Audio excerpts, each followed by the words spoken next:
মা বোনেরা, ভুলেও কখনো তিনটি জায়গায় যাবেন না।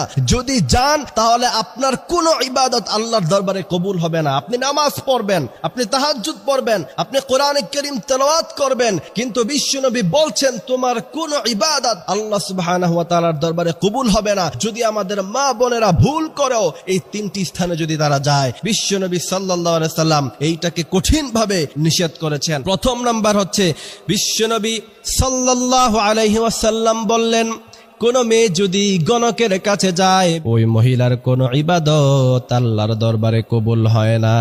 দ্বিতীয় নাম্বার হচ্ছে, মাজারে গিয়ে যদি সিজদা করেন, লা ইন আশরাকতা লা আহবাতান্না আমালুক, সমস্ত আমল ধ্বংস হয়ে যাবে। তৃতীয় নাম্বার হচ্ছে, ভুল ক্রমে সেখানে যাবেন না যেখানে পাখি দিয়ে ভাগ্য নির্ধারণ করে। মাঝে মধ্যে ফেসবুকে ভিডিও পান না আপনারা, তোতা পাখি বা এই সমস্ত কিছু পাখি খাঁচার মধ্যখানে থাকে, সামনে কিছু কাঠ থাকে,